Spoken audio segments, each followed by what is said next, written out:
Wow. Well, we both love writing for We do. kids.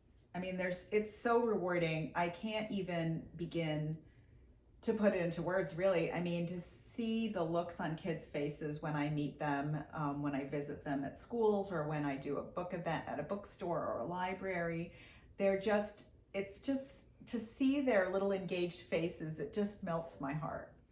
Absolutely. When you read your book in front of a class or at a library, and then you get to the ending, and then the kids say, "Well, what happens next?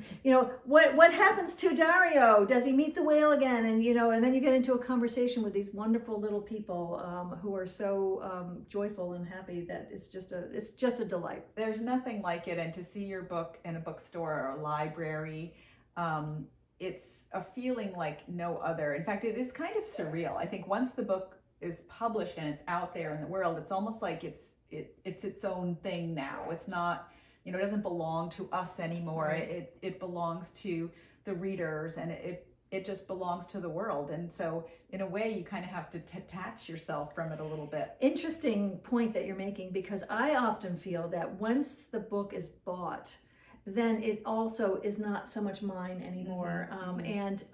I look forward to, especially with picture books, I look forward to the art and what it's going to do for the book. That the words, I wrote the words, but now it's become a bigger thing that have more people involved, and it's going to reach a wider audience now. So yeah, for sure. Cool. I feel that same way.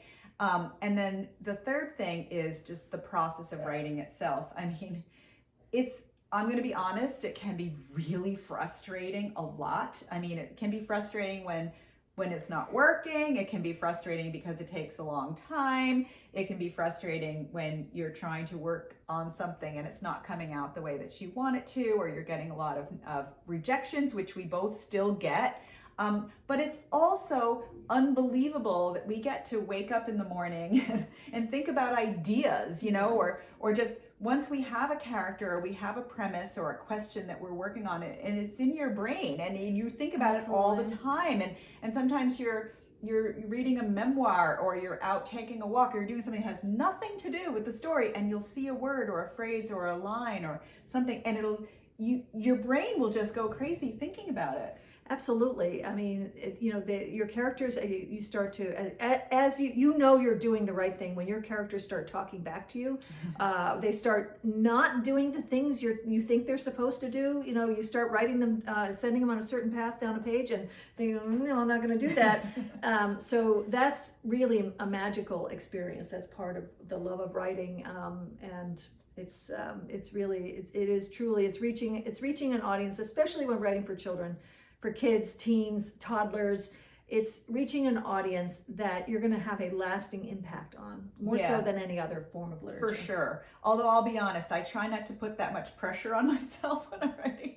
I mean, I really want to write something that I can feel proud of, that I know is going to work and be the best that it can be.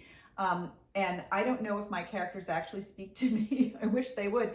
But I often get lines of dialogue or ideas after I finished writing, and I close my computer, and then I go and fold the laundry, and that is when the next 2 lines of dialogue come to me, and I have to rush back and put them in my notebook. And then I'm also going to be completely honest and say that one of my favorite feelings is after I send a revision back to Cheryl and she says, "This is a kabillion times better than what you sent me yesterday." It's one of my favorite feelings. No, it is when you get it right, when you're getting it right. When you find, like, so with picture books, I mean, there are 17 ways into a story. And it might take you 17 drafts to find the one that actually works. And so you shouldn't be dismayed by that in any way, because all you're doing is you're just finding the right path for telling that particular story that those characters need to be able to live and breathe on those pages. So it's right. Lovely. And I'm sure that you'll agree that on a daily basis, I almost feel like I have to pinch myself. Like, I just can't believe I get to have this life. Like, I get to have this career of writing books for children. This is my job. I mean, I've wanted it for so long. And then, I've been living this dream now for 8 or 9 years. And I still can't believe it. Yeah, it's a magical experience. It's a magical experience to get a letter from a family in Australia who's 18-month-old, who's not even in your age bracket for your book, is in love with the lyrical rhythm of your story. That's just priceless. You don't get that in law. No, it really is. It's incredibly hard, but it is incredibly rewarding. And Yes. there's really, honestly, nothing else I would rather do. Me too.